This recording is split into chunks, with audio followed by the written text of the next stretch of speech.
All right, it's a little after 7, and we will start the council meeting. Please rise with me for the flag salute.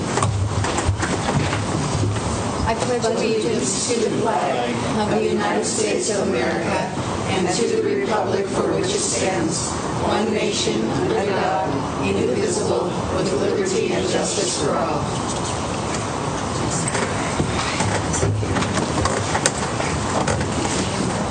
Good evening, Cheryl. Will you do roll call, please? Here. Here. Present. Present. Present. Here. So before the approval of the agenda, I have new business, and actually I shared it all with you yesterday when I gave the call having to have to do with the Concrete Herald and the Disaster Preparedness Guide. I would like that added to new business. Is there any concerns regarding that? All right, so can I have a motion accepting the agenda with the inclusion of the information regarding the Disaster Preparedness Guide? Madam Mayor, Yes. I would like to move the agenda as amended. Second. All right, so I have a motion by Carl and a second by Brenda. Further discussion? All in favor? Aye. Opposed? And before I go any further, I would like to actually thank Mayor Jason Miller for showing up. He is here in the audience today, as is our own school superintendent, Phil Brockman. So thank you for being here. Okay, so now I am looking for approval of the consent agenda, items 1 through 10. Madam Mayor, I move to approve the consent agenda, items 1 through 10. So I have a motion by Jared, seconded by Chuck. Any discussion? All in favor? Aye. Opposed? All right. So we will step right into our presentations. And first is Mike here from Little League. There he is. Shall we clear the lectern for Mike? Oh, you're good. I can work around it. Thank you so much for giving me the opportunity to come and say thank you to all of you. From the first pitch, I'm going to get a little emotional.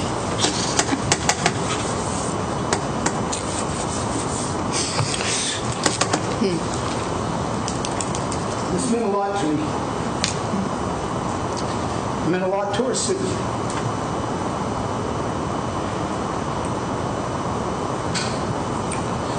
And we accomplished it. From the opening ceremonies to the last double play by West Seattle to win the 2018 Washington State Championship in Sedro-Woolley, Washington. Our city, our council, Madam Mayor, we performed to the top of our ability.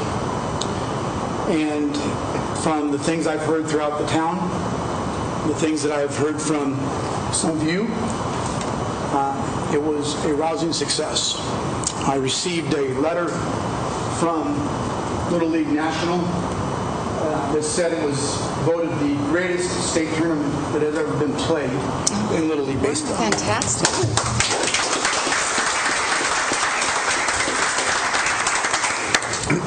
We couldn't have done it without the help of the Parks, Nate and his crew did an absolute fabulous job putting together Desert Field. And the photos that are going around, and I will send some to Nathan and to some of you to pass around, but some of the aerial shots that were taken with all the ball players on the field is just unbelievable to see those sights here in our town. We had about 2,200 visitors that came into Woolley, 22 happy people that left our town, and 2 towns that asked for permission to be sister cities. I don't know how you go about doing that, but West Seattle, who just lost to Oregon 7-3, put them out of the Western region. I learned a lot from those young boys. Sorry. I don't know if you knew, but they went down to the food bank Yeah. and spent 2 hours serving our community. So I ran home and I got my boys and 7 guys from my team, and I just walked them down and pushed them up against the fence at the old food bank. And I said, look at what these young men are doing for our community. We need to do that for our community. Then we have some strange man who is the coach of the Richland team that spoke at the opening ceremonies, the ribbon cutting at the new food bank. Community. What a great community we have. I'd like to thank the school district for allowing us to play out of Janicki Field. What a great operation that was out there. Jim and his staff did a great job, and it was Jim. He is the staff, and he's the man, and we appreciate him. Lastly, we couldn't have asked for better weather. We couldn't have asked for a better time of the year to do this. We've been asked to host every state tournament from now until the end of time. I've declined. But it's nice to know that we have the opportunity to be able to do something that some people try to do and fall short. But here in Sedro-Woolley, Washington, we've set the bar very high. Thank you. Thank you, Mike.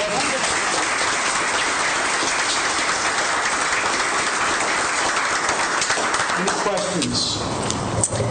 Mike, I just want to tell you that I was very, very impressed by you and your group and how well you conducted everything and how well you worked with the community. So thank you. Thank you very much. Also with the city. It was really great. So I know that there were times that, the left hand was a little unsure what the right hand was doing, but whenever there was a question, you stepped right up, you gave all the answers and then some. That was greatly appreciated. So, Thank you. Yeah. It was great working there. Thank you. Anything else? Thanks for letting us use the fire hall as a umpire's quarters. I just got a phone call from one of the gentlemen who was here umpiring our championship game. He's doing the semifinals and the finals of the Western region and also doing 2 games in the World Series. And he said that the facilities down there is absolutely inadequate to what we put together here in Sedro-Woolley. So very, very well taken. So thank you very much. Thank you, Mike.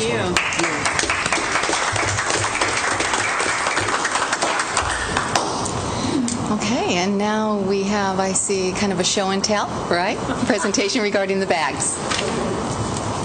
Yes, it is a little bit of show and tell. Because I bet you haven't seen too many Power 3-point presentations before. You're about to see one. The clicker. I'm sorry, can you introduce yourself? Oh, is this better? There you go. Okay, I'm sorry. You can hear me now. If you can't, please raise your hand. I kind of forget about this. No, Okay. I just ask you to introduce yourselves. Okay, I will. Okay, so thank you for having Skagit Bag Bandwagon here, and I'm Carol Sullivan, and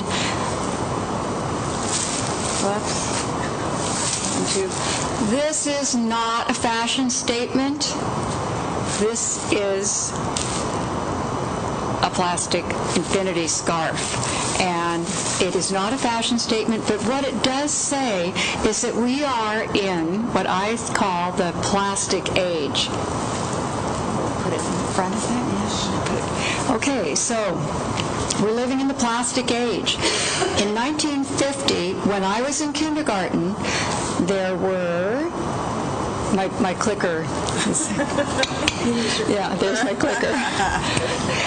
There were 2 million tons of plastic produced worldwide. That was when everything was made of wood, like our chairs and our desks, and metal. Your glasses would have had a metal frame.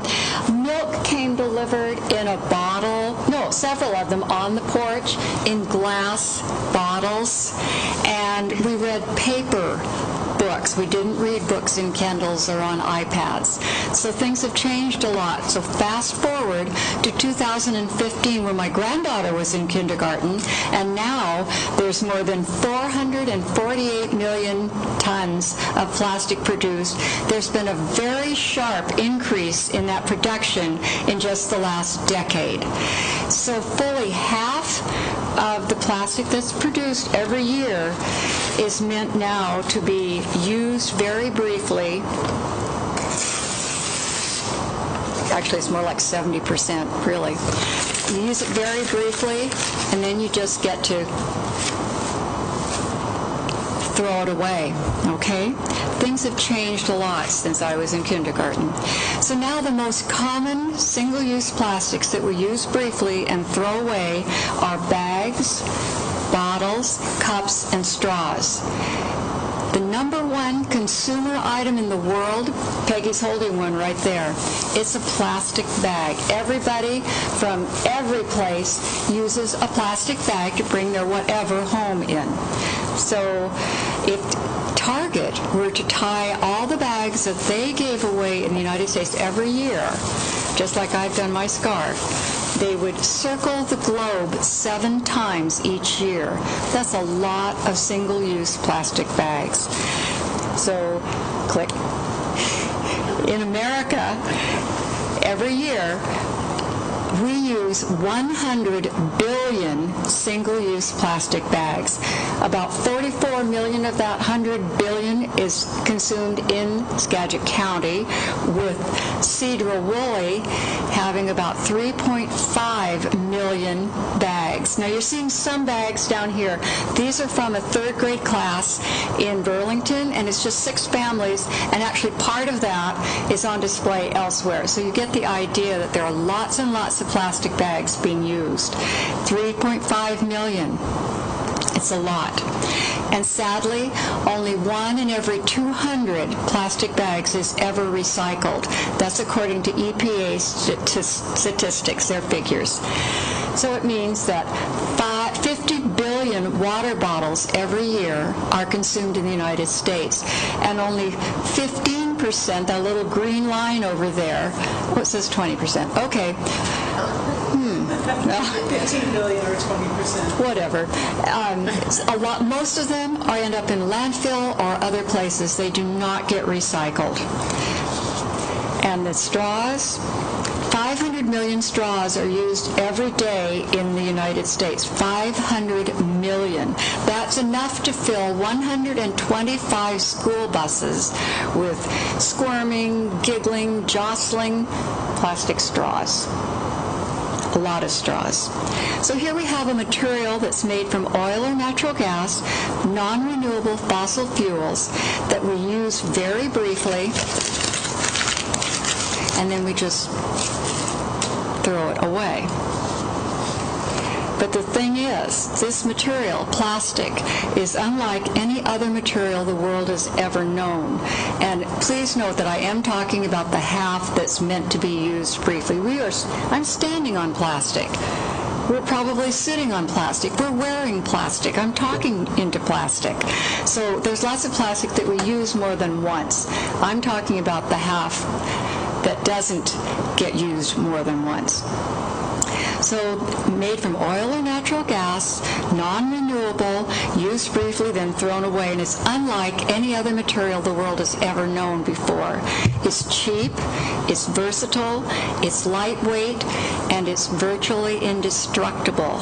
All the plastic that has ever been produced, virtually all of it is still with us because there isn't any away. There is no away for plastic. It doesn't degrade in nature, and it becomes toxic microplastic bits. And you hear about this a lot in connection with the gyres that are floating around, the plastic soup in the ocean. They just break down into the little teeny tiny things that are called noodles. Those are little noodles on that. Those are the noodles. Okay. But they end up in places where they don't belong, like our oceans, our waterways. They're mistaken for food by marine animals. They become Yeah, there they are. They become litter along the roadside, and these are all pictures that were taken within like 2 days. I wasn't looking for them, they just happened to appear. So they are litter along the roadside, they're in trees, they're in bushes, they're on beaches, they're in a plastic is forever scarf. So what are we going to do? I feel like we're like lobsters that have been put into a pot. Remember how the lobster gets in the water, it's cool and it's comfortable, and then slowly the heat's turned up. This is what's happened with us in plastic. We were told that it was convenient and cheap and it's going to make our lives so much easier and so much better. And slowly, we've gotten to the point where in the 2018 issue of National Geographic magazine, and I'll quote here, it says, "We made it, we depend on it, we're drowning in it." That's exactly what's happening.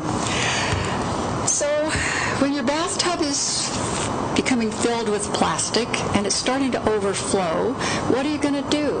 Are you going to start bailing? Or are you going to reach over and turn off the faucet? I'm hoping that we're going to turn off the faucet and do a little bailing as well. We kind of have to do both, but we really need to turn off that faucet. So, since plastic is forever, and that's the other side of the, there it is, and there isn't any way, we're going to have to turn off the faucet. We're going to have to start thinking outside the plastic bag. Recently, you got a green file folder, and it had a letter in it and some other information. I'm going to kind of paraphrase that for you. So, Mayor Johnson and City Council members, Skagit Bag Bandwagon has 3 goals. Help City Councils enact ordinances banning single-use plastic carry-out bags.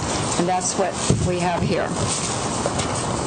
We're also here to educate about plastics and encourage the 5 R's, which is right here. So it's changed a little bit. We used to think that recycle was the main thing to do, and now we realize there are other things we need to do first. Okay. So you people are really instrumental in our first goal. You're busy. Your city staff have lots to do. They're busy. But there really is a lot of good news because we're not inventing the wheel. Some people have cards out there and they can hold them up now and show countries that, yep, Brazil, yeah, there we go, China, Bangladesh, Kenya, Netherlands, Laconia, Chile, lots. Oh, Laconia's not a country. Turn it over. Oh, we had Brazil. Okay. So, and that'll come in just a second. Okay, so there are lots of countries that have already banned single-use plastic bags. In Washington, we have an ordinance model that was created in Bellingham that's meant to be copied. It saves time and money because the legwork's already been done. The packet that you got contains the ordinance from Bellingham. It shows compliance with the Washington state regulations, the code details and specifics, and you'll see that the language is really very generic. City cards, please, because lots of cities, and there's more, we just didn't have enough people to hold them. Scott LeConnor this time, good job. Okay, turn it over, there we go, Mukilteo, yeah. All right, so lots and lots of cities across Washington state have used the Bellingham model and enacted an ordinance banning single-use plastic carry-out bags. Most recently, Port Angeles in July of this year, and LeConnor just August 1st. So it's not quite so simple as just crossing out Bellingham and writing in Sedro-Woolley. But according to Mark Gardner, who is the legislative analyst in Bellingham, he says basically the hard part is figuring out where it fits in your city code, what numbers it goes under. So what does a bag ban look like? How does it work? And what are the benefits? First of all, we're talking about bags of a certain thinness. You want to pick up that thin bag again, wherever it went. It's these kinds of bags, the ones that get double bagged. It's not the thicker plastic bags that a lot of retail places already use that are definitely reusable. It's the thinness, the certain thinness that qualifies. It's the point of sale bag. And what stores have to comply? Well, actually, all retail stores are prohibited from single-use plastic bags at the point of sale. Restaurant foods and their carryout bags are exempt for health and safety reasons. Farmers markets can use produce bags or small paper bags, but not the single-use bags. There's a transition period that's fit into every ordinance so that businesses have the opportunity to use up supplies. The mayor can grant exemptions of up to a year. There are exceptions, and Peggy, you have those in that green bag. They're in the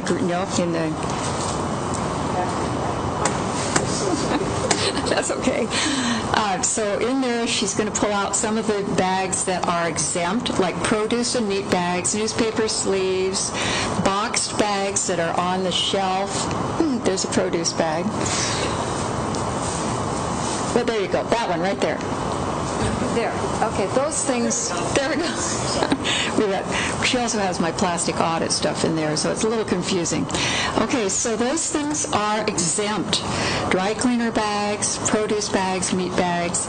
Customers who are involved in state or federal supplemental food programs, they are given reusable paper bags at no cost. So what replaces the plastic? It's that brown paper bag, hopefully. And it should be made of a certain percentage of recycled material, probably 40%, at least 40%. So that's what would replace it. Is there a fee associated? I certainly hope so. And I'd like to see a 10-cent fee, because then it really tells the customer, oh, I better go back and get that bag that I forgot in my car because I want to save 10 cents. And it also helps offset the cost to the retailer, because the paper bags are more expensive than the plastic ones. But there's some savings on the other end, because we don't have to pay for cleanup costs. You don't see too many of those littering the roads. I did not catch any pictures of those bags. They just aren't out there being littered, okay?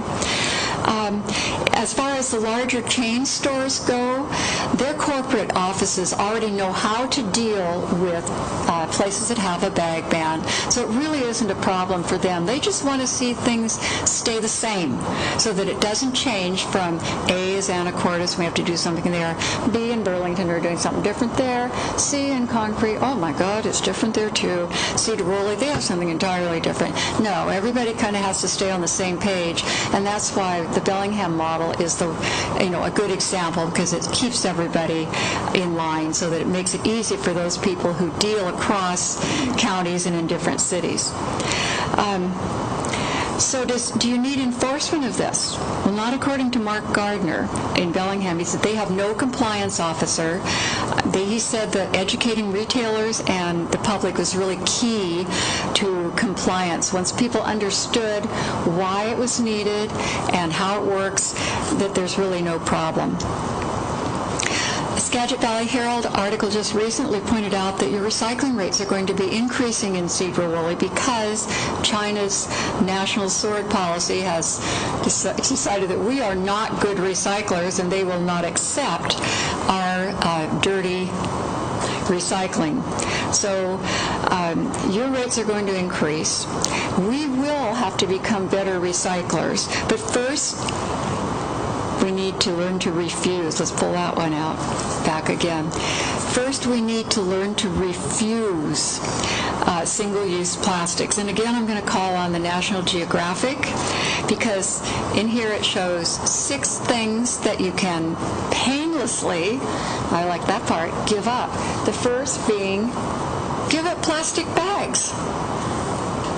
What a thought. What are we going to do? There's that reusable reusable bag, that one that, well, not that one necessarily, but the green one. Yeah, I take that with me and have for quite some time. So, and lots of us are doing that already. Second thing, skip straws. Pass up plastic bottles. Somewhere in there was I have a, bring your own water bottle. You've got a glass, you're drinking out of a glass. My gosh, what a concept. Oh, and and there's a mug. We need a mug shot of Carl. He brought his own mug. There's a story behind that, Carl. Okay. Avoid plastic packaging. That's harder to do, but Peggy sometimes has pulled up some, that's what we get all the time. We get too much of it. And you can actually use see the produce bags on there, that one. You can bring your own produce bags. And we can figure out ways to avoid plastic packaging. Way down on that list, the fourth thing down out of 5 is recycle.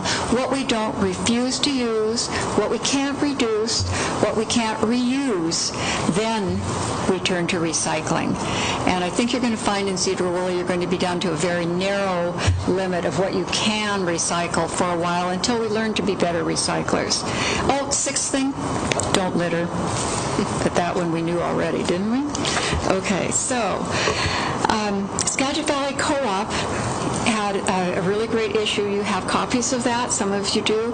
Lots of good articles in there showing what one store can do and what people can do. But in conclusion, where's Ruth? Oh, there you are. Okay.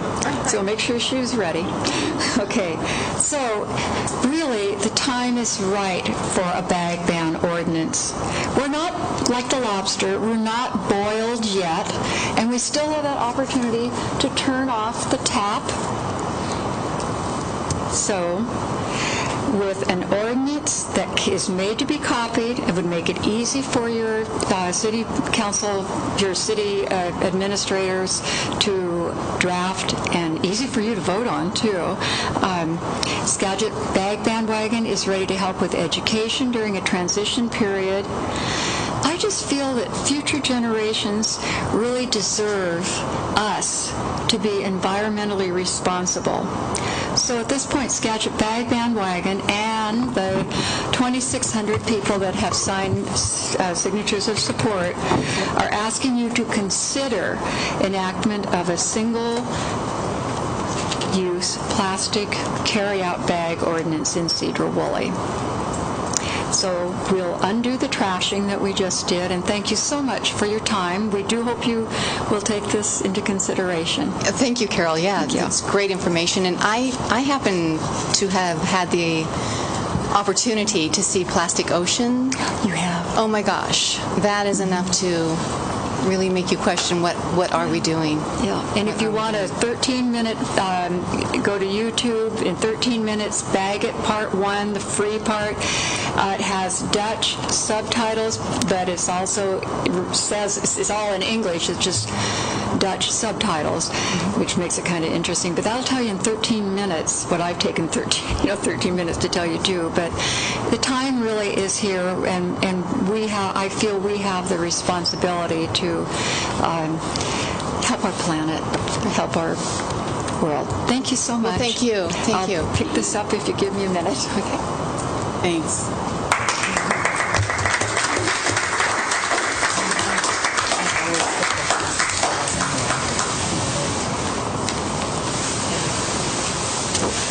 All right, so we are going to move into staff reports. Chief? So we had 2 national nights out this week.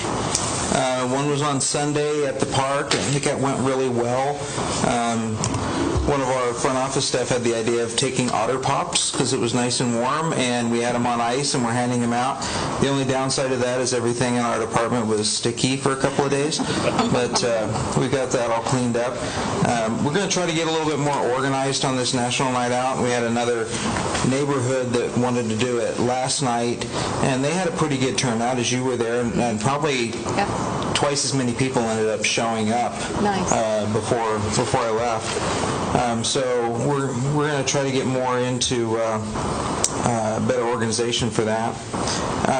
This last week we had one of our officers stopped in Burger King. I'm sure he didn't get a straw in his drink, but he was grabbing a burger there, and somebody ran into his patrol car, and that person ended up getting arrested and booked into jail for a DUI.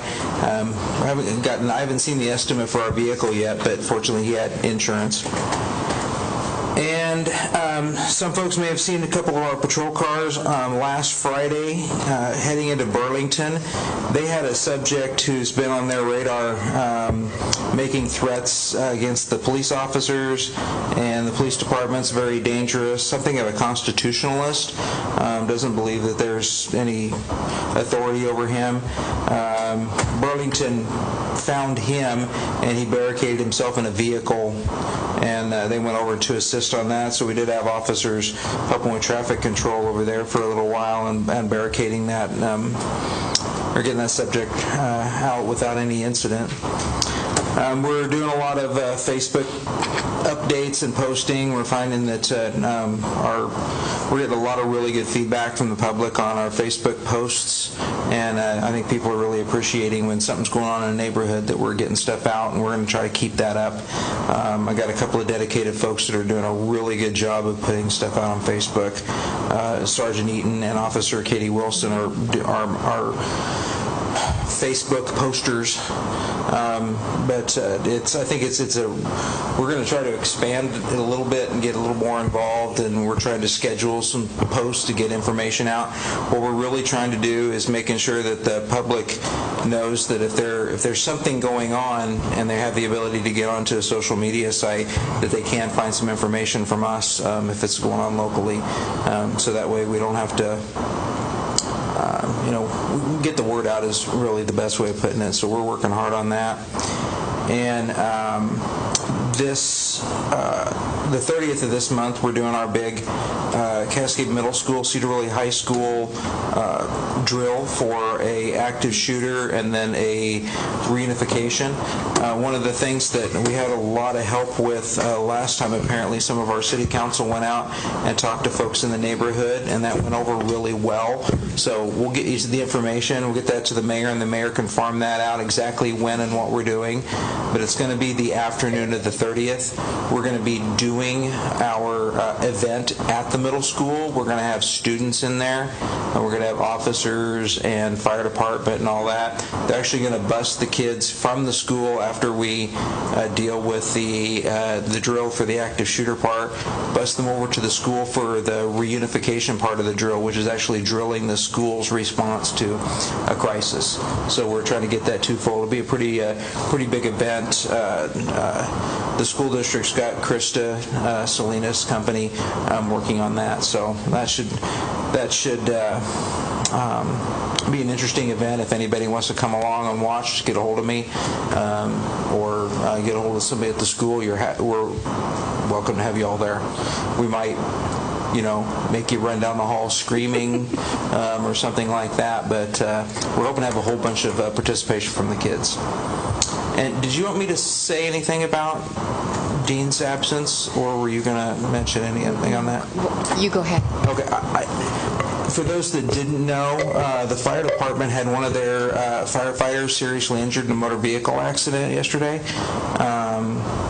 Apparently they were out on a motorcycle ride, and one of their firefighters was hit head on up on the pass, up on Highway 20 on the pass. She was really seriously injured, and I think they ended up she got airlifted to Harborview, didn't she? Yes. Last I heard, she's doing okay, but she's in really serious condition. So Dean's with his crew over there, making sure they're doing okay. Several of the firefighters were with them. They were all in a group together riding their motorcycles, and so the crew that was with her probably saved her life. And everybody's taking it pretty hard over there. So, and she's all of Dean's crew is a great bunch of people, and I think they're all taking it pretty hard. So, if you got some good thoughts to send out to the fire department, it'd probably be really appreciated. That's all I have. Thank you. John? Well, we haven't had a planning commission meeting since the last city council meeting, so nothing's changed. We'll still be working on the planned residential development regulations in August, and also resuming the urban village mixed use regulations. The UVMU is something that came up many years ago. So what we're proposing to do is have the Joint Planning Commission City Council meeting in September. I believe it's September 5th, the joint meeting. We're going to have a presentation about that to the council and just bring everybody up to speed on what the project is and where it came from and what the goals are. So I won't go into that too much now, but we'll have a whole primer on it in September. Otherwise, projects moving ahead all throughout town, so the building department's been pretty busy. We're working now on a second annexation. The first annexation is driven by property owners on North Township Street.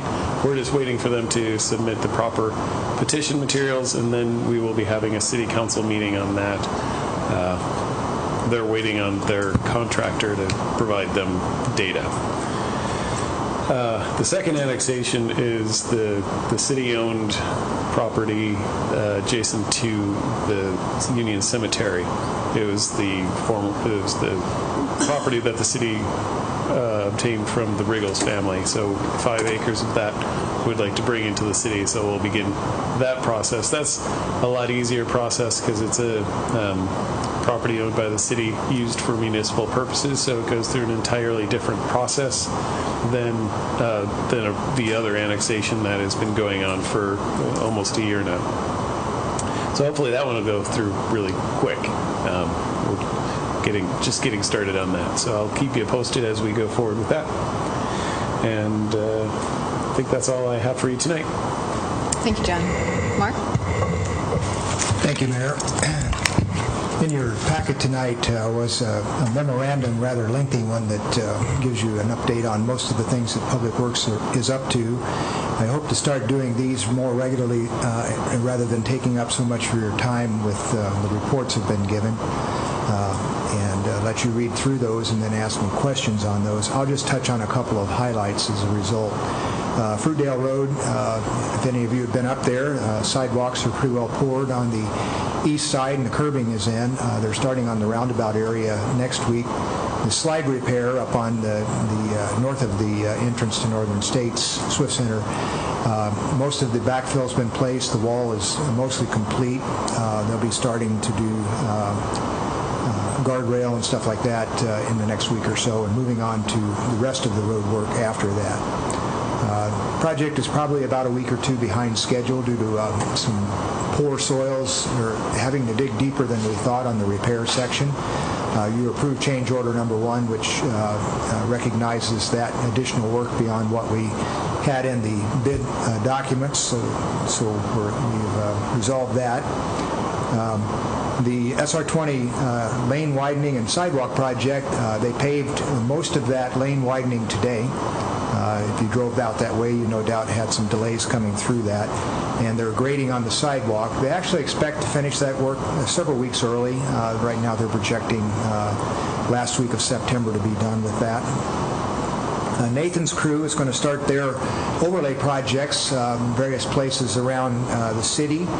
They've got about 1.4 miles of centerline miles of overlays they're planning for this year, and they'll start on August the 20th, take about 4 days to do that, and have some good new streets to drive on after that.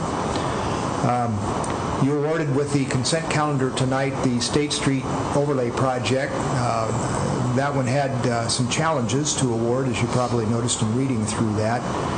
The bids were pretty close to David's estimate, but the way the contractor structured his bid, it favored the PUD portion at the expense of the road portion. Our TIB funding was fixed, and so it raises the cost to the city for that.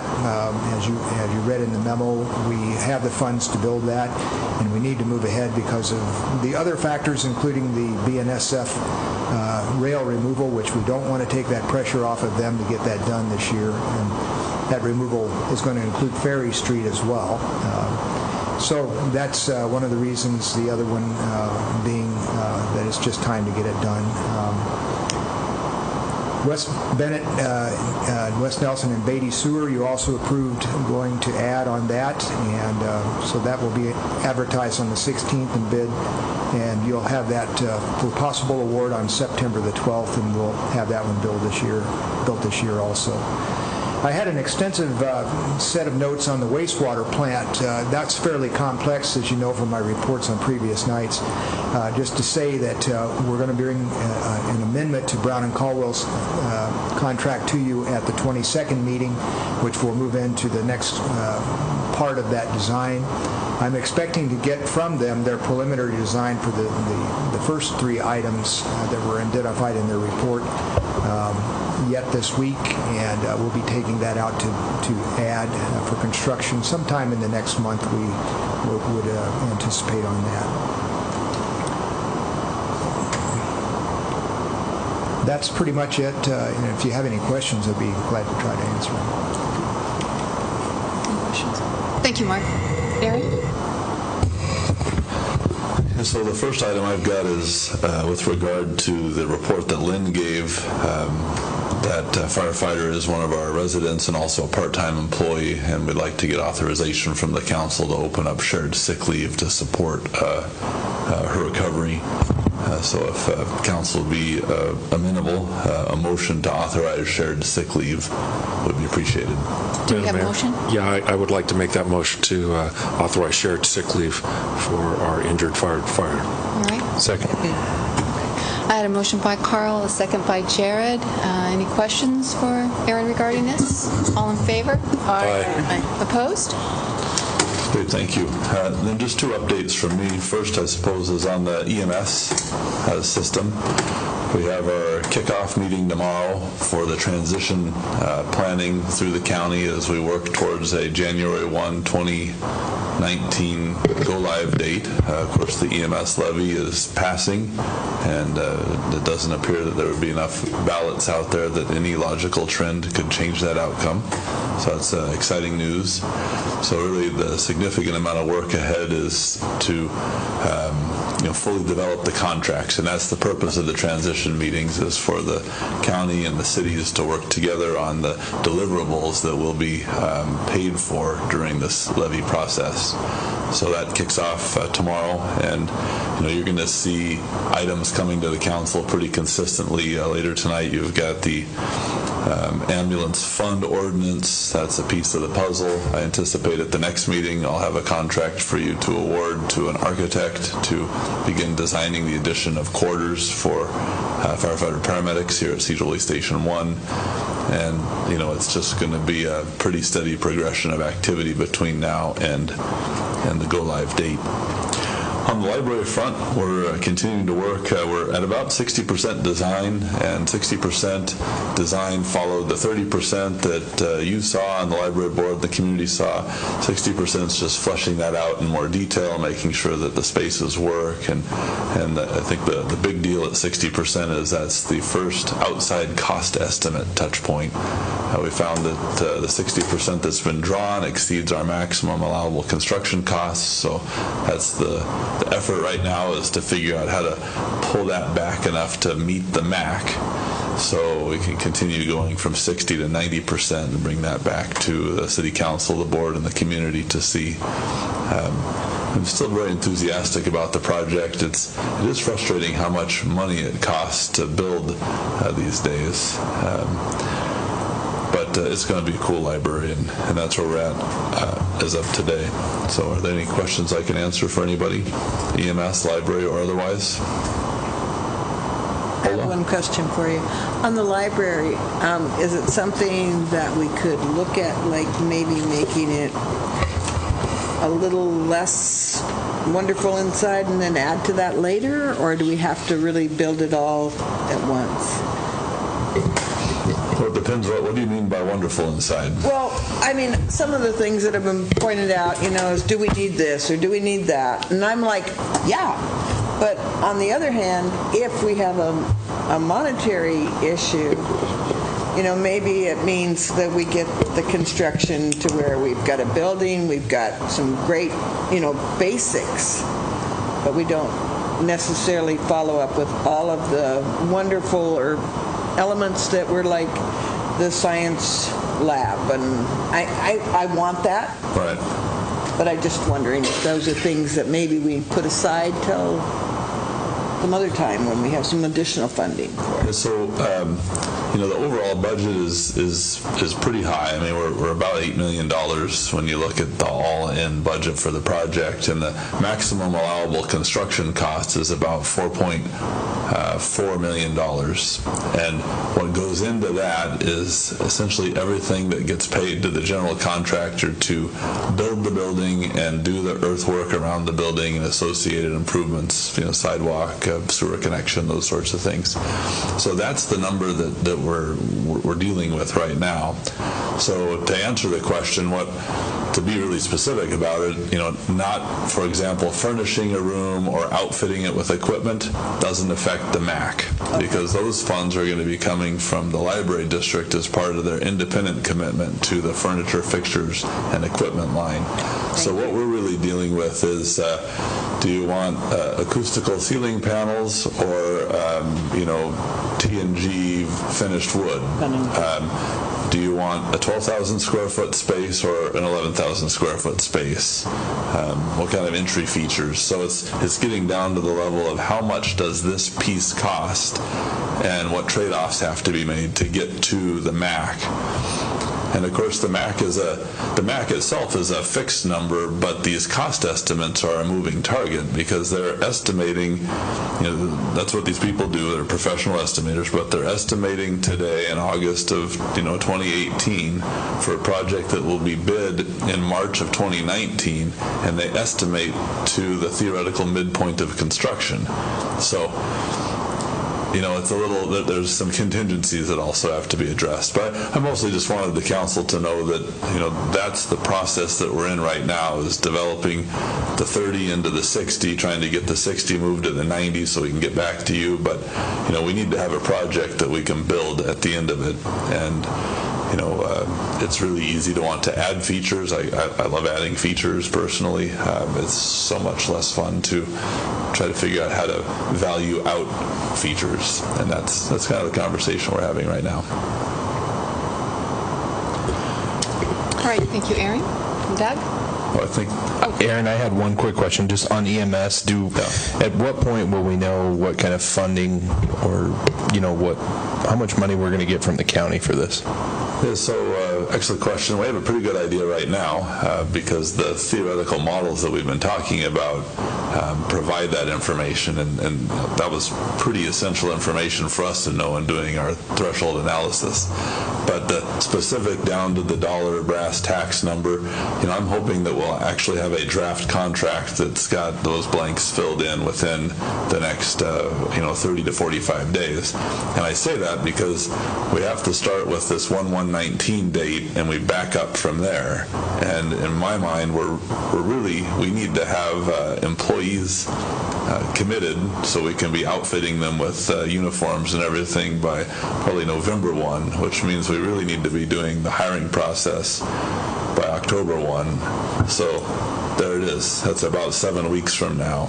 And we can't commit to an employee until we have a contract on the table. So that's the first conversation for tomorrow, is how can we ensure that this time frame works? I would say in my other role as a Central Valley board member, clearly knowing that Central Valley will end in just a short period of time has introduced some instability, and there's no benefit to the system in having that time period drawn out. So I do believe that all of the partners will be working as much as is necessary to ensure that we meet those time targets. And we do have a draft. I guess that's the other benefit, is tomorrow's meeting we're looking at the draft contract schedule of deliverables that we'll have to meet to do this work. And that's, the county, I think, is doing it right, which is inviting the stakeholders together to work through that collaboratively to get to an end result that we can all, we believe we can work with. Thank you. Aaron? Did you say that the hiring process starts on October 1st, or it should be done by October 1st? I don't see it starting much before then, and the reason I say that is I wouldn't bring to you, for example, authorization request until I know that we've got the contract. So there are so many moving parts, and for us, hiring paramedic firefighters will go through our civil service process. So, we are, for example, meeting with civil service, our civil service board and examiner, I think next week, to discuss the necessity of adopting a special rule that will provide a first look preferential treatment for existing employees of the Central Valley Ambulance Authority. That's something that's been discussed, and we're trying to work through, well, what would that look like and how does that actually work in the development of civil service hiring lists. So, but we really can't commit to people till we know what's going to happen, and we won't know what's going to happen until we have the contract. And so that, to me, that contract is key. That's what gives us the financial certainty that we're going to fund this project. And Doug's put a lot of effort into helping, to building a model that helps us look at the math, and that's something that obviously the council's going to need to get familiar with once we've got the details to give it to you. It's probably just around the corner. It just seems like so. It seems like so far away when there's so much instability, with the employees right now.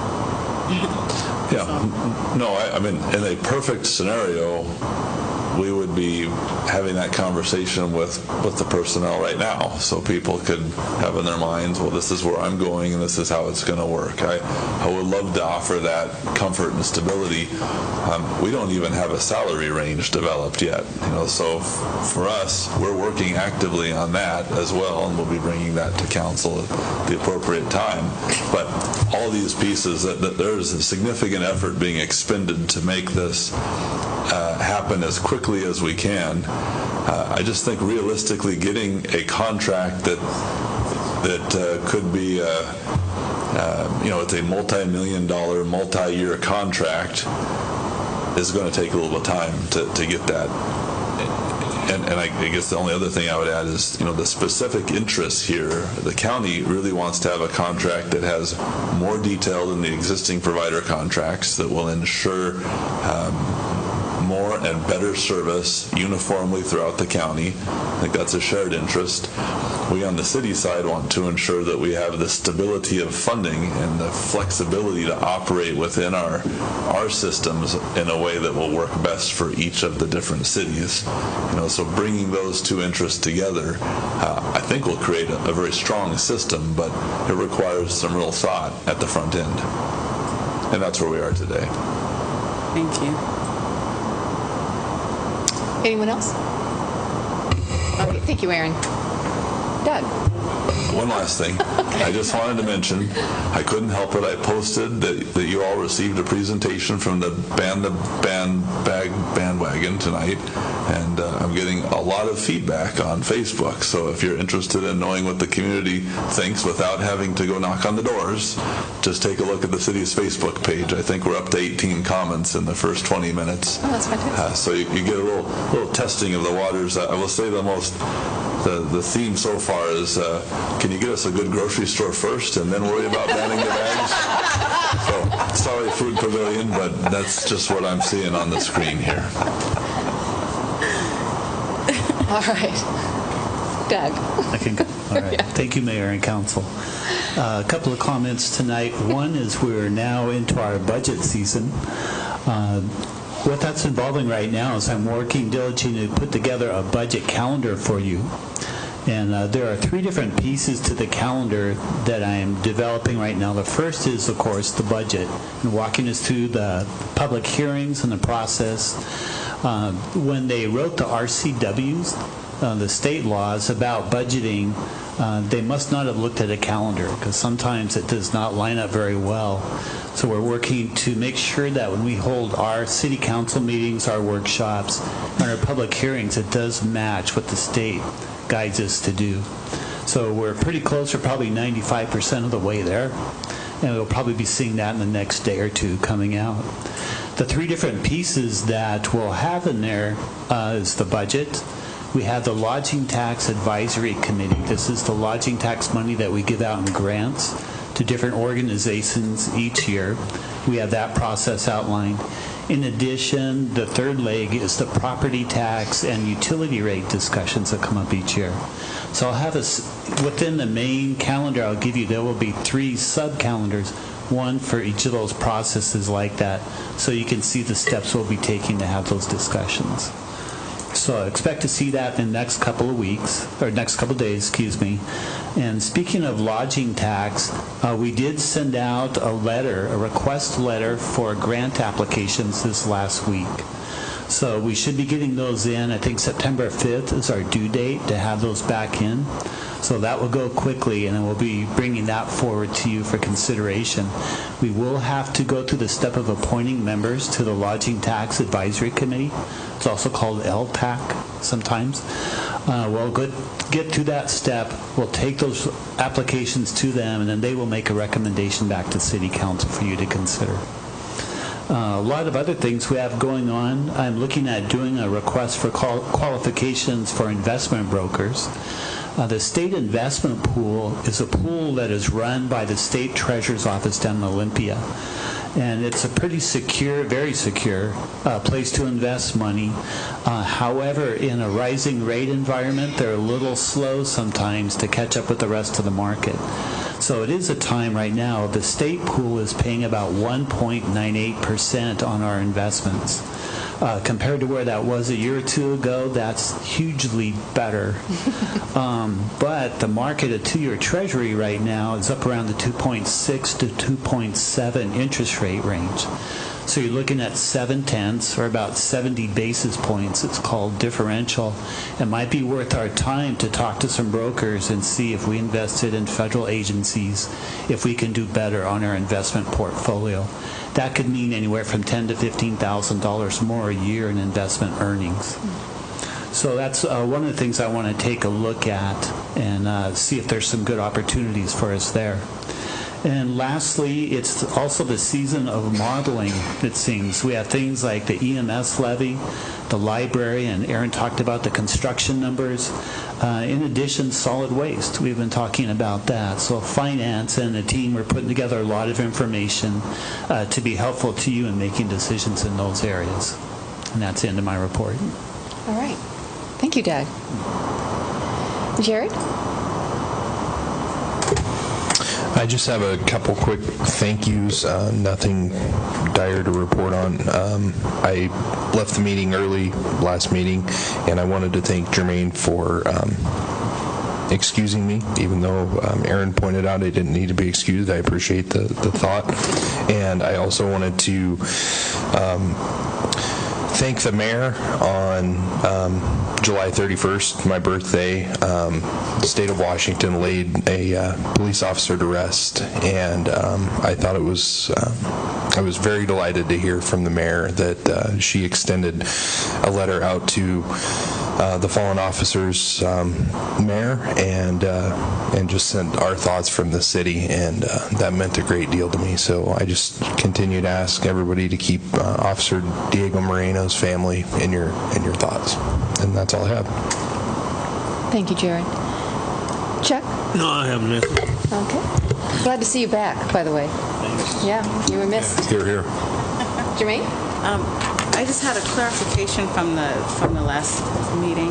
I don't know if this is a place to do that, but I brought up about the construction times, and it wasn't just specifically for the road construction.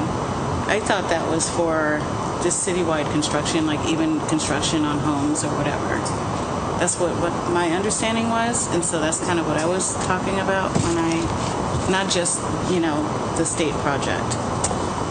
FYI.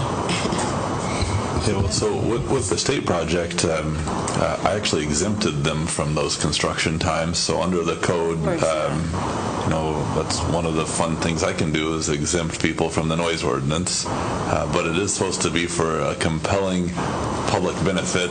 McDonald's made the request if I could please exempt them last year for their construction, and I read it 4 or 5 times, and I just couldn't quite get there. The owner really felt that feeding people was a compelling public interest. But so there is a mechanism already for the night work, and that's certainly something we would do pretty routinely for traffic congestion or for any emergencies, obviously there too. So I guess the question is, what exactly were you wanting to have happen? Well, I didn't know if that was for house construction. I can see, because right now I have the people working on the house next to me. They don't work late, but if they decided to work late and it's school is coming, and I just think that going till 9 o'clock at night is a bit late on school nights. If they decided to do that, you know what I'm saying? I haven't had that issue. It's not like, I'm not saying that's what. But if that's in our city code that they can do that, I kind of think that's too late for, if that's what that's pertaining to. Well, it's construction, including. It would include that for sure. Yeah. So that's erection, including excavation, demolition, alteration, or repair of any building, other than between 7 a.m. and 9 p.m. on weekdays, 8 a.m. and 9 p.m. on weekends. Those are the times. So I guess if you want that changed, then the process, of course, would be to have at least 4 council members on board and get an ordinance brought back to the council for consideration. That's if you want to take a closer look at it, it's in 9.46.020, the public disturbance noise under the criminal code. Thank you. Yeah, that's it. Thanks. Right. Brenda? No, I have nothing tonight. Oh, I did want to ask, Mark, were you able to look at all into Northern Avenue? I honestly haven't had time to do that yet. Okay. I do have it on my list of things to do, and I'll report at the next council meeting. Okay, thank you. Carl? Thank you. We've been having some great free concerts in the park on Sunday evening down at Riverfront. Encourage everyone to go there. Maybe experiment and get your face painted. It's a wonderful, wonderful time. Also partook in the Skagit County PUD tour today for about 2.5 hours up at Judy Reservoir and also at the source at Gillette Creek, and also toured the water treatment plant and learned lots of facts and figures about our water and where it comes from and where they see that expanding to serve the growing needs of our communities and the far reach of its 650 miles of piping. So thank you for extending that invitation out, Aaron, and it was a very educational experience. Judith? Nothing. Okay. Paula?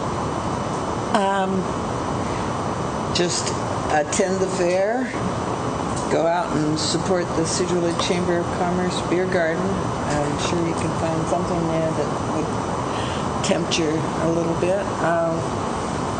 Spent the whole day there pretty much today, and that's why I feel a little droopy. It's a hot day. It was a hot day. But I had Mayor Miller with me, so, hey. All right. Is that it? That's it. I just have a couple of things. First, I want to remind everybody that tomorrow night the civil discourse is going to be held here. It's going to be on listening fully and exploring biases. The presentation is going to be by Mary Dumas, who's absolutely fabulous. So it's here tomorrow night from 6:30 to 8:30. I also want to make everyone aware of it's the suicide prevention training that's going to be happening at the Sedro-Woolley Community Center.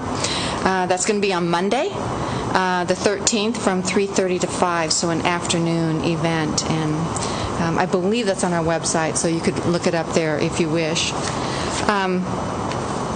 I found it interesting, one little detail here. I received a notice from the governor. He put out a proclamation at the end of July, and he was talking about that every county has been declared a disaster because of the fire. So just think twice before. Which county was it? All counties in the state of Washington. So just be careful before you light matches or do barbecues or whatever. Yeah. And just to let the public know that I am doing Coffee and Conversation. It's actually been fascinating. There's been talks about homeless issue, the solutions to mental health and addiction. We were discussing the EMS, and we also even talked about the shrubs that are growing over the sidewalks and how annoying it is to have to get by them. So I'm not really sure what we can do about that, but it is a concern. I'll be at the Senior Center August 20th and the 27th at 9 a.m. from 9 to 10. So I'd love to have you come out, and I'd love to hear what you have to say.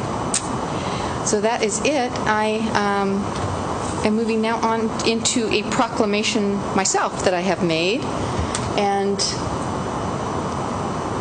you read it. Okay. So, and this had to do with, I don't know how many of you have received our City Scene magazine, but we devoted the entire magazine to the opioid situation, crisis that's happening not just here, but across the United States and really around the world. And this is in collaboration with North Sound. Let's see here. Let me get this right. North Sound Behavioral Health. They were asking all mayors for the month of September to do a proclamation declaring September 2018 as National Recovery Month. And the proclamation reads as, whereas behavioral health is an essential part of the health of one's overall wellness, and whereas prevention of mental and/or substance use disorders works, treatment is effective, and people recover in our area and around the nation, and whereas preventing the overcoming mental health, substance use disorder is essential to achieving healthy lifestyles, both physically and emotionally. And whereas we must encourage relatives and friends of people with mental and/or substance use disorders to implement preventative measures, recognize the signs of the problem, and guide those in the need to appropriate treatment and the recovery of support service. And whereas an estimated 12,500 people in Skagit County are affected by these conditions, and whereas the city recently devoted an entire issue of its quarterly City Scene magazine to the opioid epidemic, including personal stories of addiction and tragedy, articles from a variety of governmental organizations sharing different perspectives on the opioid crisis, and treatment resource guide. And whereas, to help more people achieve and sustain long-term recovery, the U.S. Department of Health and Human Services, the Substance Abuse and Mental Health Service Administration, the White House Office of National Drug Control Policy, the North Sound Behavioral Health Organization, and the City of Sedro-Woolley invite all residents of Sedro-Woolley to participate in the National Recovery Month. Now, therefore, I, Julia Johnson, Mayor of City of Sedro-Woolley, do hereby proclaim the month of September 18 as a National Recovery Month in Sedro-Woolley, and call upon all people of Sedro-Woolley to observe this month with appropriate activities and ceremonies to support this year's Recovery Month theme. Join the voices of recovery. Invest in health, home, purpose, and community. Signed this day, Julia Johnson, Mayor.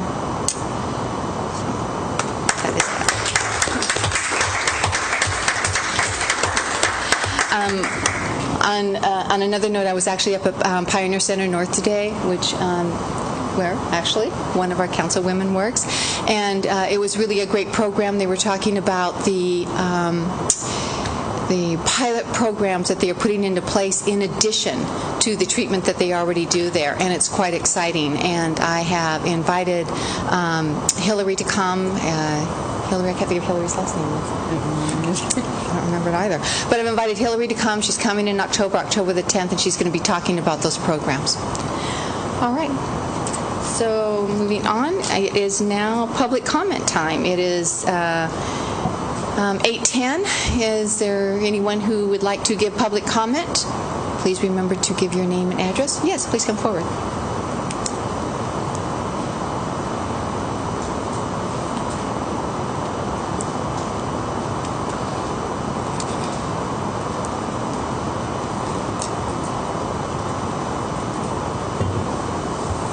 Hi there.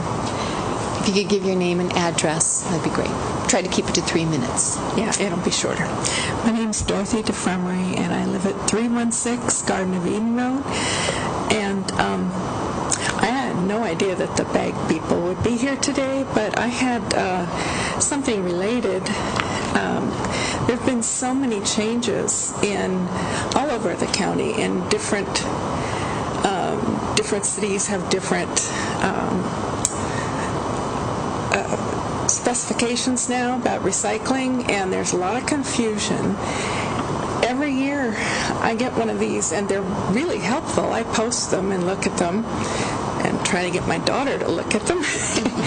But these things have changed, and those of us who use the recycling service, I would really like to see an updated thing go out in the mail with our next sewer bill, because for one, a lot of people do things out of habit, so they're just throwing in what they've always thrown in. Mm-hmm. And for two, we know that they're not accepting, like if there's a load that's got stuff that's not supposed to be there, they're just going right into the garbage rather than the stuff that is recyclable being recycled.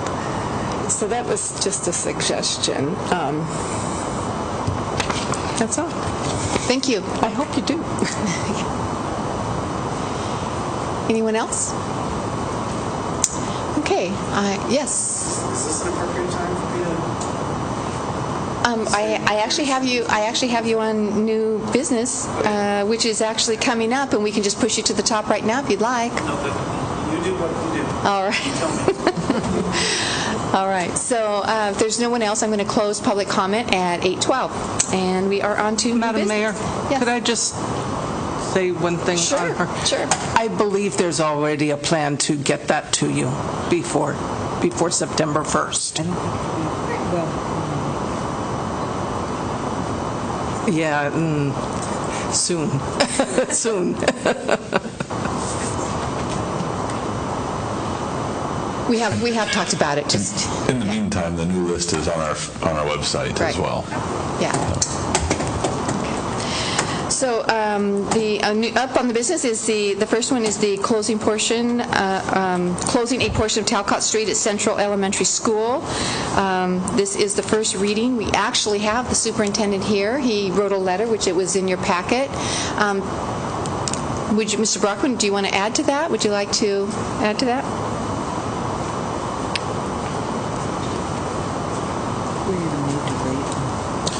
Thank you, Phil Brockman, Superintendent of Sedro-Woolley Schools. I think this is a great opportunity to permanently close Talcott between 3rd and 4th there on Central. Gotten a lot of feedback from parents at the school, Matt Halick at the school. It's a safety issue, and it's been a safety issue for a long time. And so I was talking with Matt today, actually, and he said there's a lot of kids that play at that park right next door. And if that road will continue to stay open, it's just potential for an accident is there. So it's created a lot of safety issues and in the positive side for us, and we would appreciate it if you supported that closure. So, questions? Bill? Yeah. I agree with this ordinance. I think it's a great idea. What are some of those safety issues, just for, like, what are you seeing there that causes you concern? There's just lots of kids. It's just the amount of It's the amount of kids. There's more and more kids. So we have 450, 460 kids attending. Between Central and between Central and Mary Purcell, there's almost 1,000 kids between the two schools, so both over 400 students now. And so, after school time, playtime, recess time, so it's just been a good benefit for us. Yeah. Okay. I just have a comment. So I live on Talcott, actually not too far from the school itself, and not only has it slowed down traffic, but it has provided safety for the families. There's a lot of families, as you say, who use that park, and so yeah, I think it's a great ordinance. Thank you. Resolution too. Thank you. Mayor, do we have to wait to do a second reading?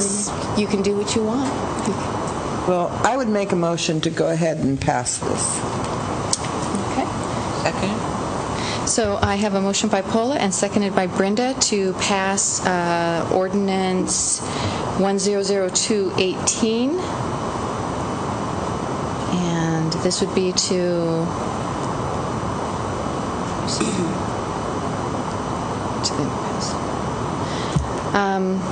that the members of the Sedro-Woolley City Council on this day signed sorry about that. So it would be motion 100218, and it would be a motion to close permanently that portion between 6th on Talcott to the end of the school property. Any questions? Any more discussion? All in favor? I guess I would just offer one. The resolution actually only extends the closure for an additional trial period of 1 year. Okay. So it's not a permanent closure. Okay. Thank you. All in favor? Aye. Opposed? All right.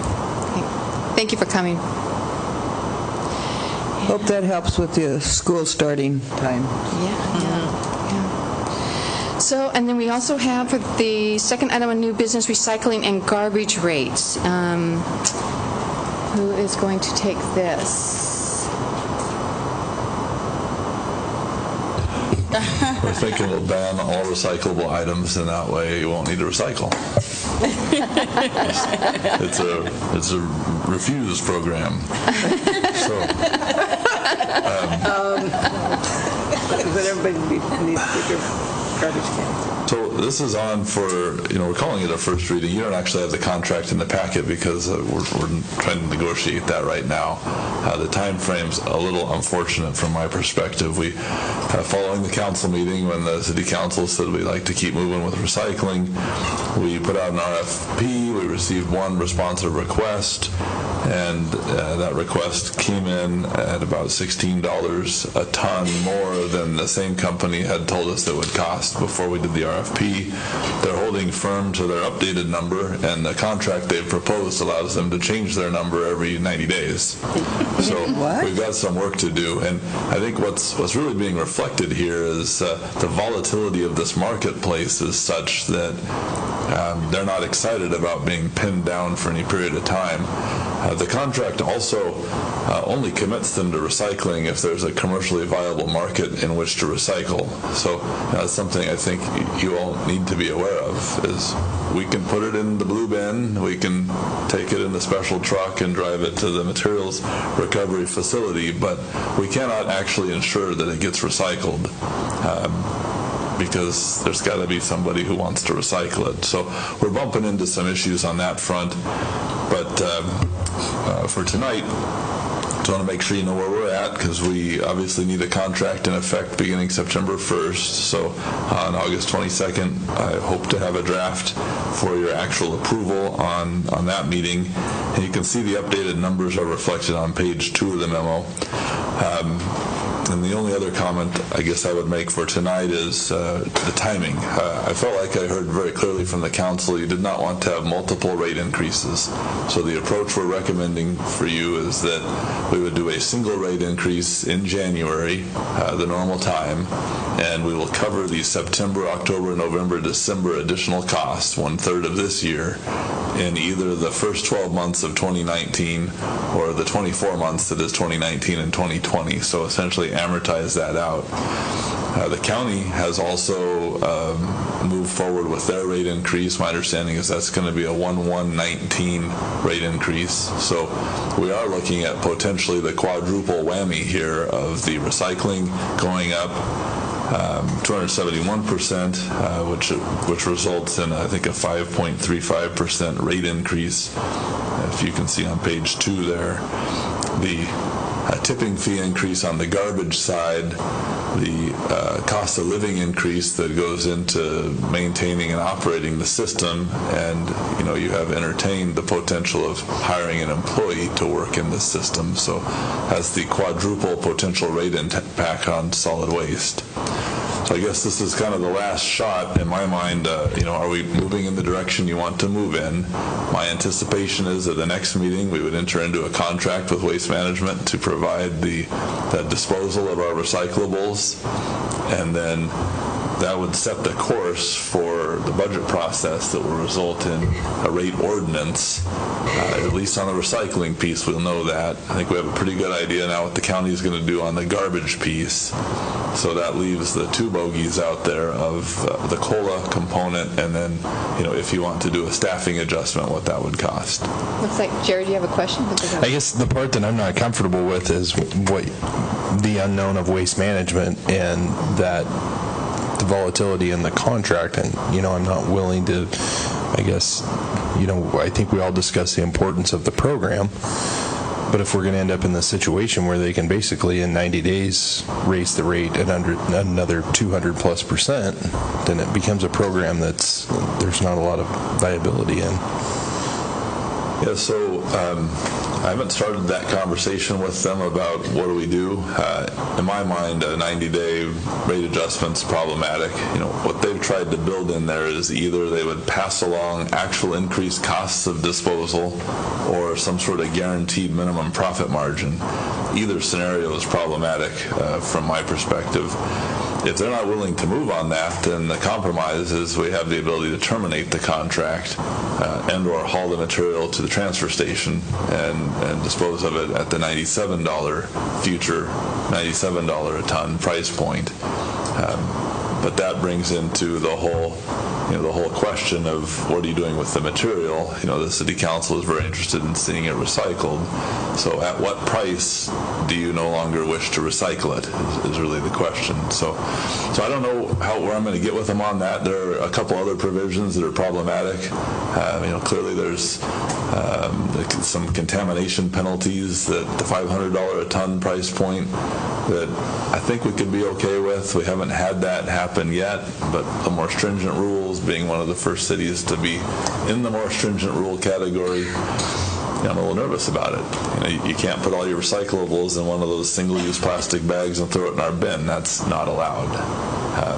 So at what point is it too contaminated and it ends up being garbage for them and they dispose of it for less than $100 a ton? They're charging us a penalty of $500 a ton.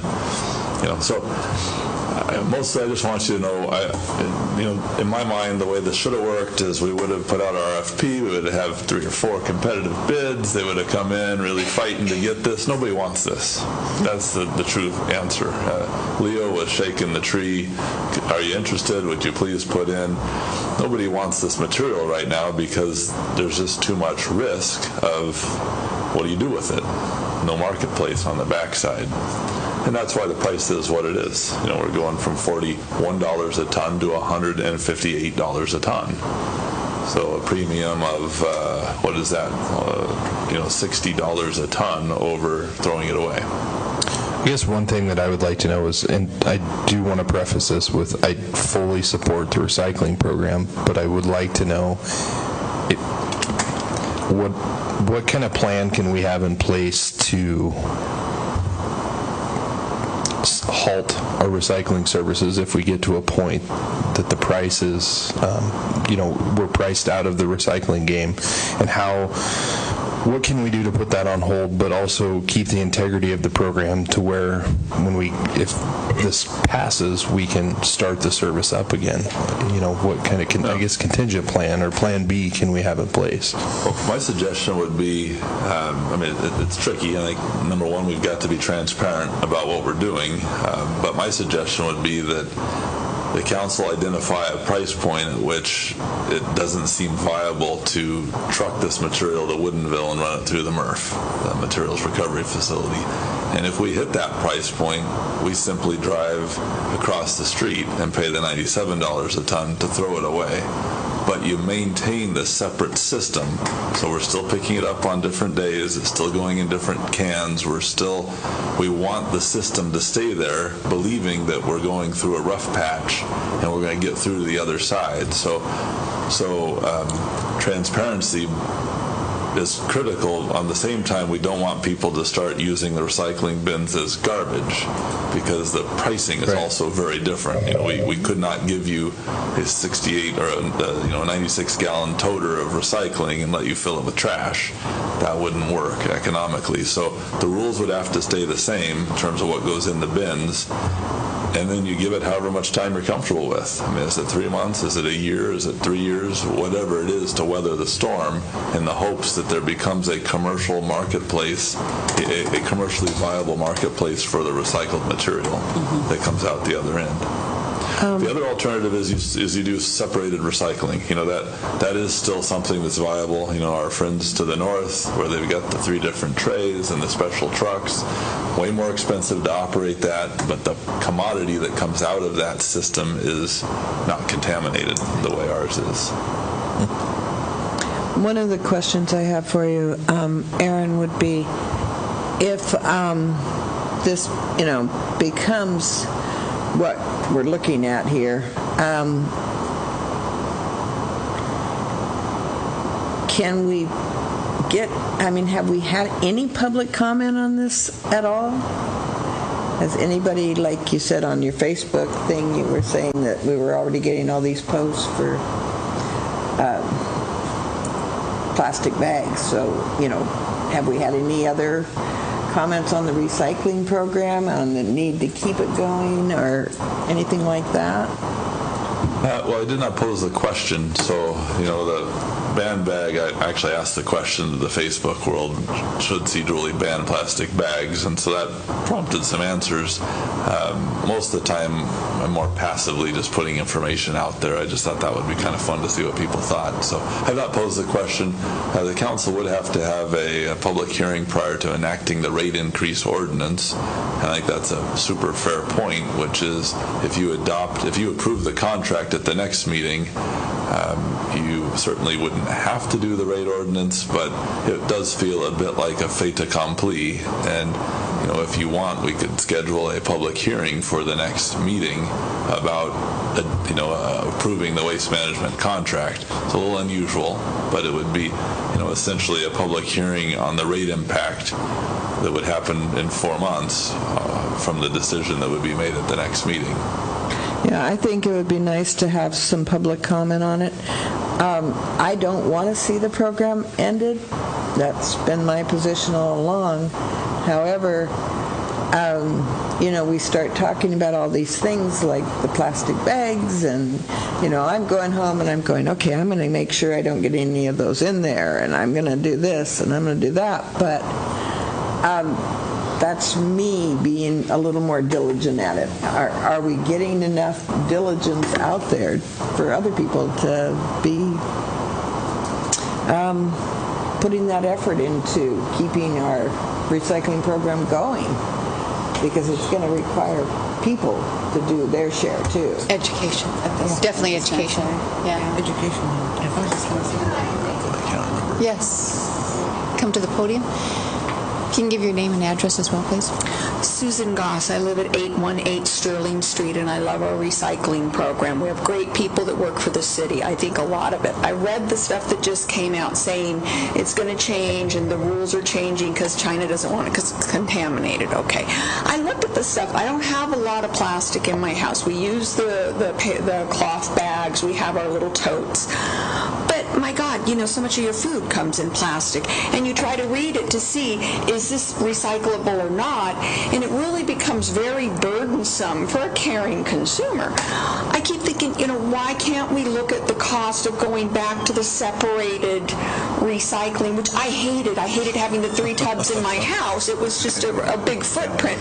But I mean, it does kind of help a little bit. And am I really supposed to wash out my, the cardboard box that my chicken broth comes in has a little plastic lid that is not identified on anything that I can see, so I don't know if it's recyclable, probably not. And I'm supposed to wash and dry the inside of that? That wouldn't be recyclable. No. The cardboard thing now carton, is and no longer probably not the lid. So the new mantra is, if in doubt, throw it out. I just okay.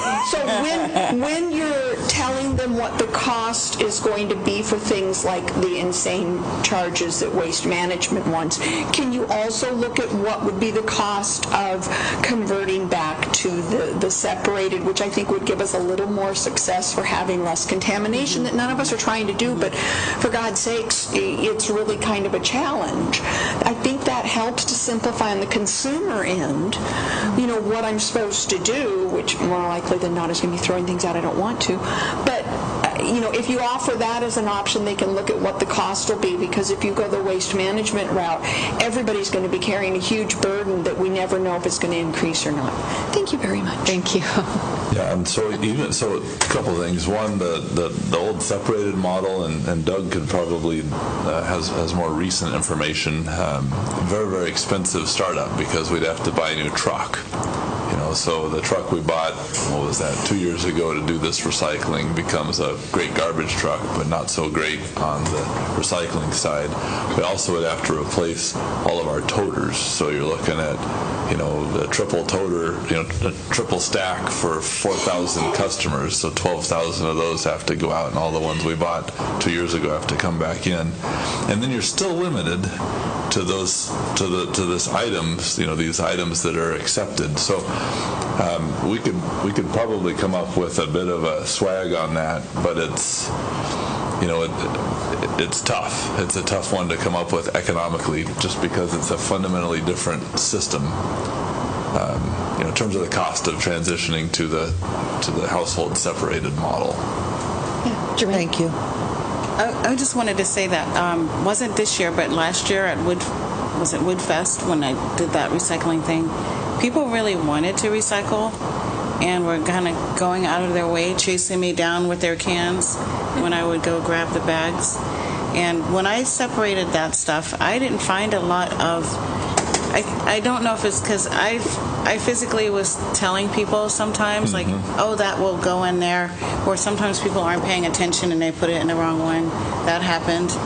But overall, I only found like maybe 1% of it was garbage, and most of that was plastic straws.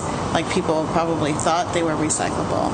And so I didn't find a lot of that, and I made sure I got the signs, so it is education. The signs that actually show what goes in here. It's a picture. No matter what language you speak, you can understand that. And then it just made it easier. And then having the bags be plastic, clear plastic, where people can see through exactly what's in that bag before as they're walking up, they can see that's cans or that's, you know, garbage. They can see that the garbage bags are darker color. Maybe it just has to be so obvious, you know, like at least until we get used to it. Another thing I was going to say is when we got our recycle cans this time, weren't those the ones we got used from Anacortes? Yeah. And so we got a good deal on those. We did. And so maybe we could look around for used, you know, who knows? Somebody's, you know, cities are always updating. So, I mean, that would be something we could look into. Yeah, we took the reuse program on that. Yeah. Which is why we've got Sedro-Woolley cans that say Rabonco on the side. Oh, gosh. That's it. So are there any more comments? I just want to know what the garbage tipping fee is, as opposed to you have to recycle those. Yeah, it's currently $89 a ton, and it's going up to $97 a ton. Yeah, so it's $60 more to recycle. Yeah, that's exactly right. Madam Mayor. Yes. Just in the free flow of things here, it just seems as though from the ad hoc comments from the public here that there is a definite need for some sort of structured public comments as we move forward, and I'd like to recommend that.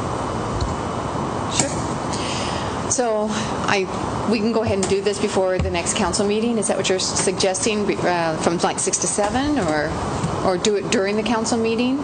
A public hearing type process? Yeah, it would be at the August 22nd meeting. We just would have a public, doesn't have to be an official public hearing, but acknowledged public comment piece to the agenda item related to the waste management contract. Okay.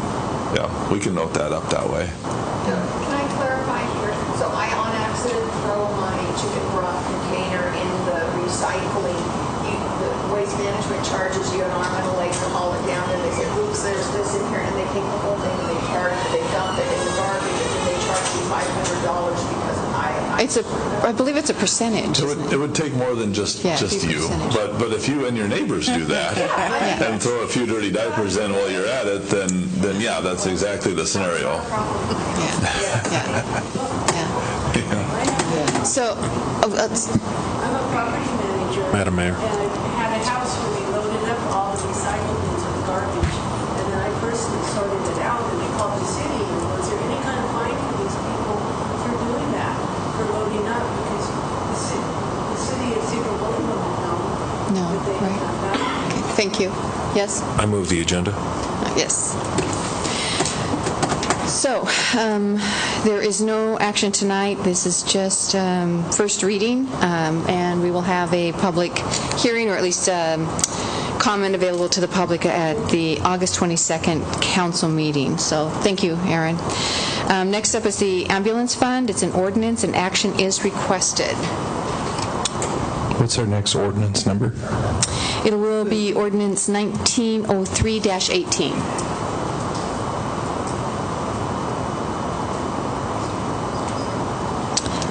Madam Mayor, I'd like to make a motion. Yes? I motion to approve the attached ordinance 1903-18, reestablishing the ambulance service fund. Okay. I had motion by Jared, seconded by Brenda. Are there any questions, comments? Madam Mayor? Yes. So help educate us on the funding mechanism and how much are we looking to raise, and how much would that mean to a personal property value of per $100,000? There's no property tax consequences for this.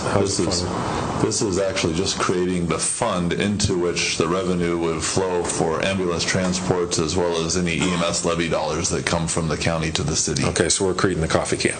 We're creating the coffee can. And the purpose of the coffee can in this case is to allow us to track this as either a special revenue fund or an enterprise fund, depending on what Doug determines after a consultation with our friends at the state auditor's office. So we can take that part of what the fire department does and appropriately allocate our costs to that work. Thank you very much. Any more questions? All in favor? Aye. Aye. Opposed? All right, motion carries. And last item on new business is the, oh, no, it's not. Okay, I'm sorry. Yeah, we have the business license updates. Well, first we have the business license updates on page 100.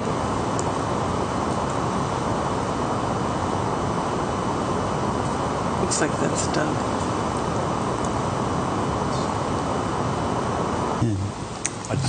I'll go ahead and run with that one. The business license update, the main question underlying this agenda item is how should the city comply with the state's mandated changes to their model that they suggest cities use for business licensing. And through the Association of Washington Cities, or AWC, the state put together a special task force. What they're trying to do is consolidate and make the business licensing rules similar from city to city.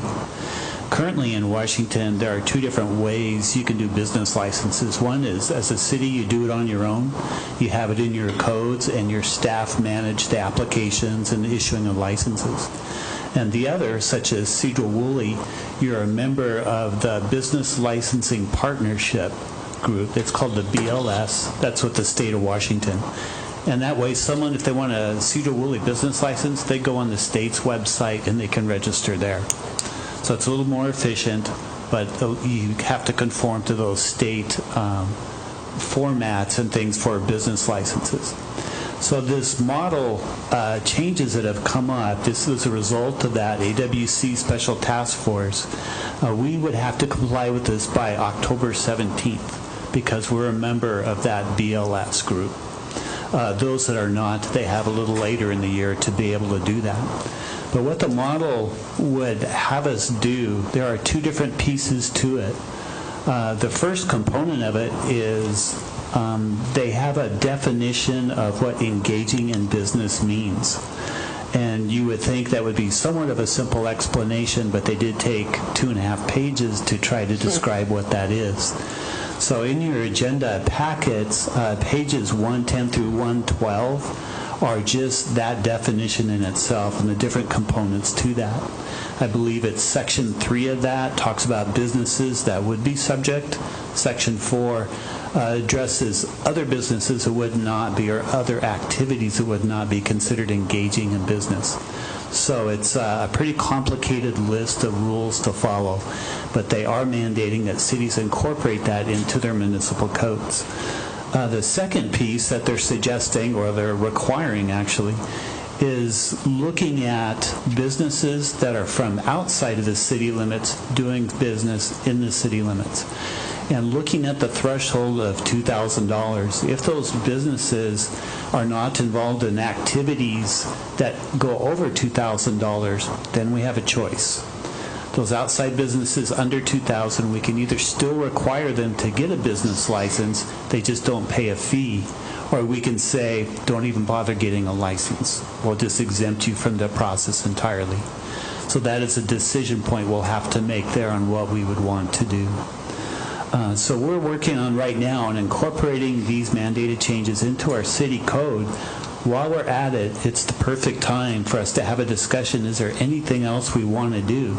So as we're doing this more or less housekeeping process, do you have some ideas or things you'd like to see in our business license code that we can take care of at the same time? So we don't have an action item as far as adopting these provisions from the state, but our recommended action tonight is request ideas from City Council on any other items from these mandated changes that you would like to see in our code.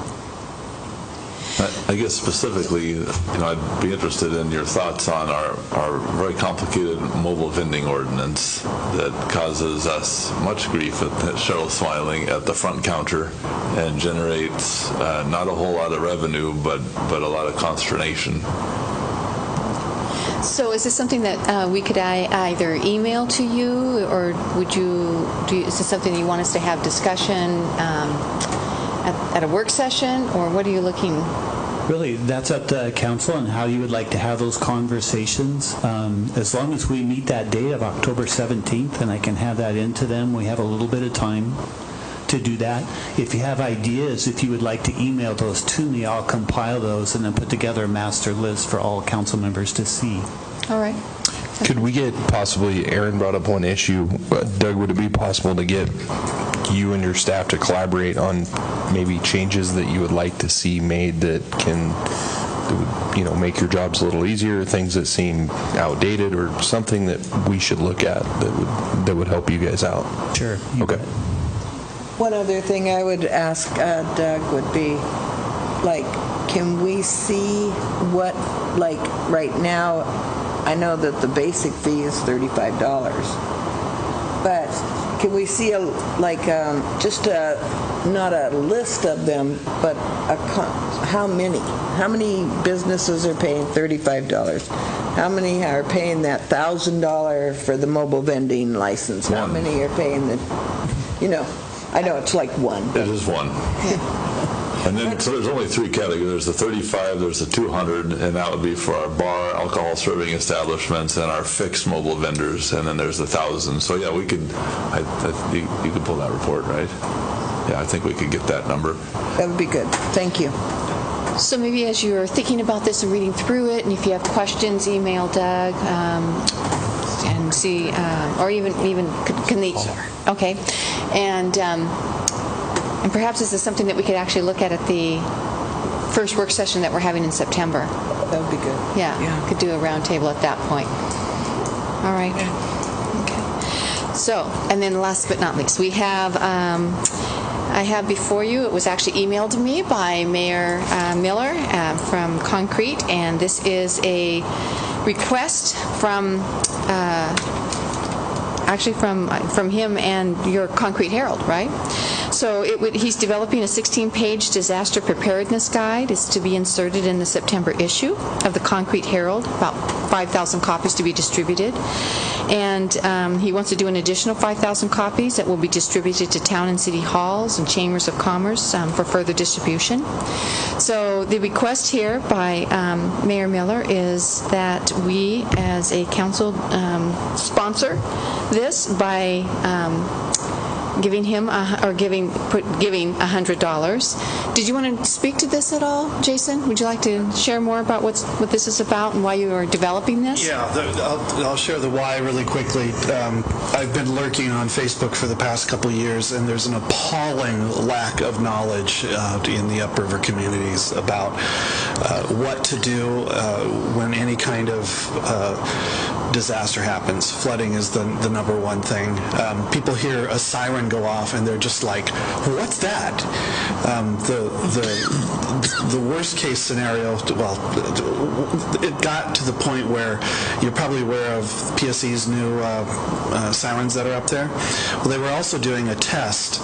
I published it in the paper. I had it on Facebook even, and one woman, I don't know how many of you know the story of the War of the Worlds and what went on in Concrete. One woman heard these new sirens go off, threw everything she owned and her pets in her car and drove up a hill.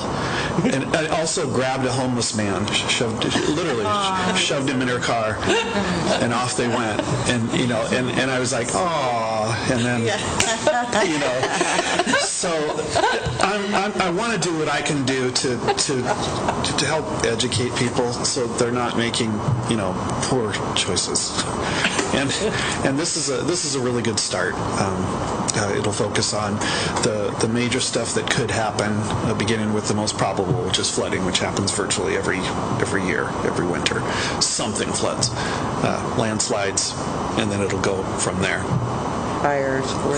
Wildfire, volcano, dam failure, just everything, just to let people know what to do. I'll be very clear at the beginning that this is not meant to induce panic. It's meant to just make people aware of what they should do to prepare. I see. Be ready. Don't panic. You'll have an emergency supply kit list included. Yeah, that'll be on the back. Right. The back page is going to be dedicated to that. Yeah, and I do plan. 16 pages is the starting, and then next year I'm going to try to do this every year. September is National Preparedness Month, and so I'm going to try to do this every year. And next year it'll probably grow to 24 pages, and I'll probably hold it right there. I don't want it to be unwieldy. Okay. Any questions for Jason? Madam Mayor, I make a motion that the City of Sedro-Woolley sponsor the disaster preparedness guide in the amount of $100. Second. All right, so we had a motion by Jared and a second by Carl to sponsor $100 to this project for the disaster preparedness guide. All in favor? Aye. Opposed? Okay, motion carries. Thank you, Council. Thank you, Jason. Thank you for your patience. Yeah. So other than that, what we have is informational items, and I do want to let the council know that we do have an executive session. This will be RCW 42.30.110 1B. So it'll be about 10 minutes, and we are looking for action. Okay. And Doug, will you join us?